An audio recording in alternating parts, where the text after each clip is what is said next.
Eh bien, bonjour. Hello. Today we're gonna look into uh, the word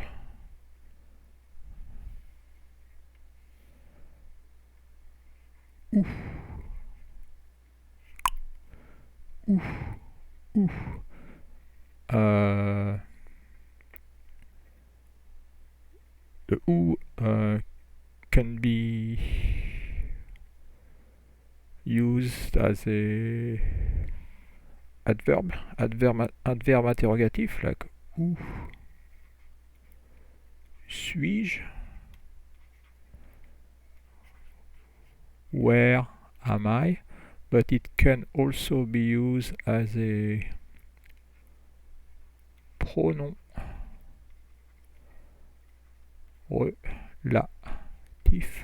relative pronoun complément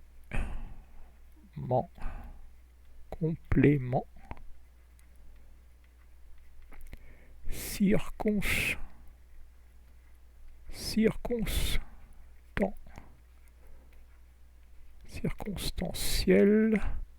circonstanciel de lieu.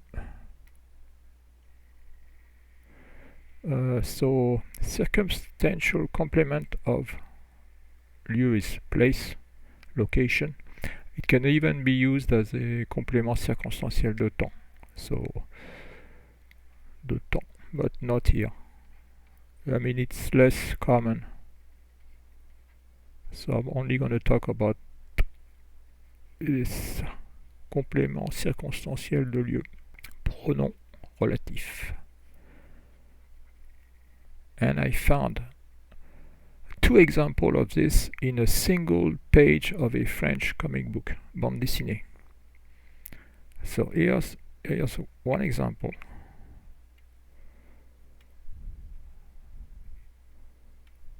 Okay, that's big enough, I think.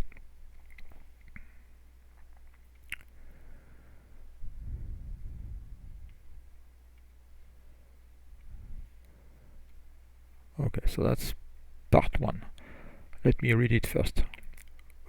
Let me read at regular speed. Follement acclamé par la foule, Monsieur Lambic gravit les marches de la tribune.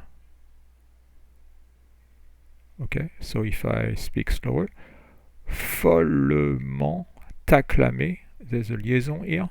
So it's two words, hein? Follement and acclamé, and there's a liaison here. So follement acclamé par la foule, Monsieur, so that's M dot is Monsieur Lambic, that's the name of the guy. Gravi, it's to climb.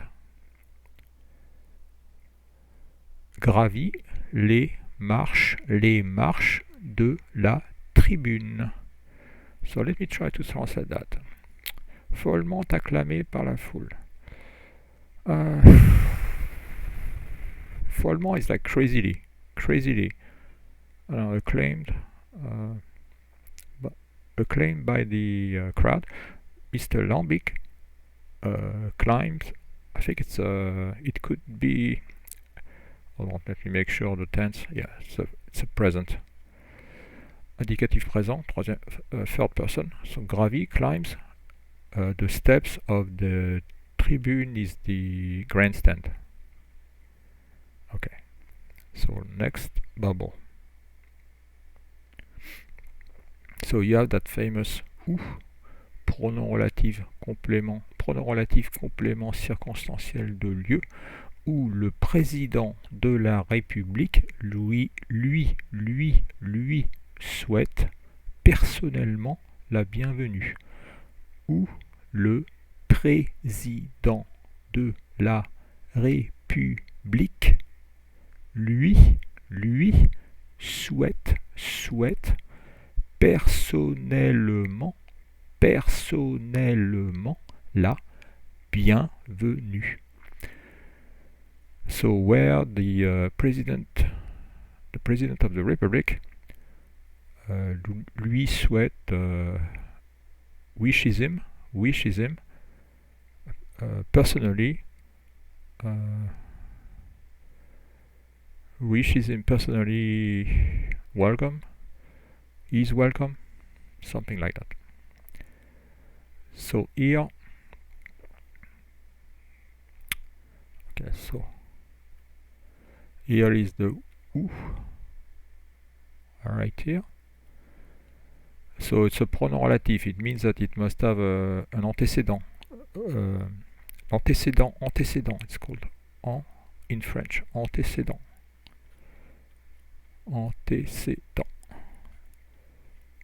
Antécédent is whatever the pronoun is replacing. So in this case, l'antécédent is this one. Les marches de la tribune. Okay, so that's this thing is the antécédent. This is the antécédent of ou. Okay? So le ou replaces the antécédent, les marches de la tribune. So it's a pronom relatif complément circonstanciel de lieu. Okay, so that's one example, and I have another one.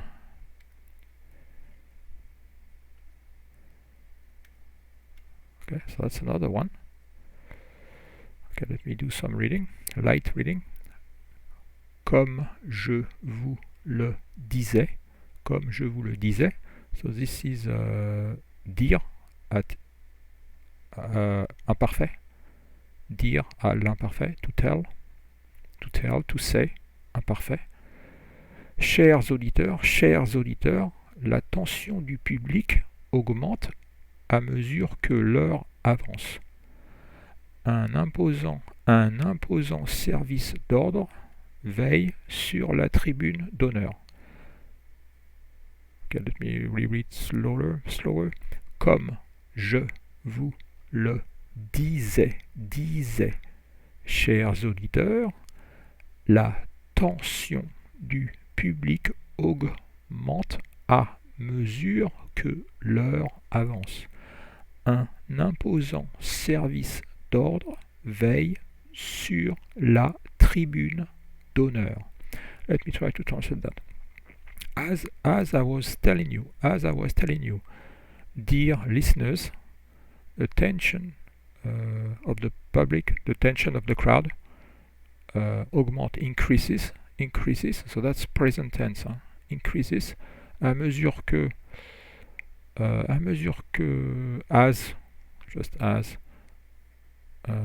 l'heure avance.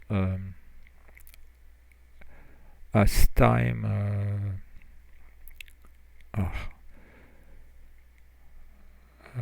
as time goes by, something like that. Un imposant service d'ordre, so imposant is large, et large service d'ordre is the police. Un imposant service d'ordre is a large police presence veille sur la tribune d'honneur. So he's keeping an eye, veiller. He's keeping an eye on the VIP grandstand. Okay, and then here is the pronom relatif où des représentants du monde entier entourent le président de la République. So where representatives of the whole world circle, entourer, so it's present tense, circle the president of the Republic. Okay, so those are approximate translation. Okay, so here ou pronom relatif, what does it replace? Is this one? Tribune d'honneur, la tribune d'honneur. Okay, so that's the antécédent. That's an A. Antécédent. And ou is the pronoun. relatif. And its function is a complément circonstanciel de lieu. Complément circonstanciel de lieu. Because it's replacing l'attribut d'honneur which indicates the location. Okay, it's a location. Okay, so antécédent, pronom relatif, complément circonstanciel de lieu, or even you can say CCL. If you look in your French grammar, that's how it's called. Complément circonstanciel de lieu, or CCL. Okay, so I think I'm gonna stop here. So that was a very simple lesson today. And if you like this kind of videos, please like, comment, subscribe, and I'll do more of those. If you have any comment, any questions, please make a comment. Okay, so I'll see you around. Bye.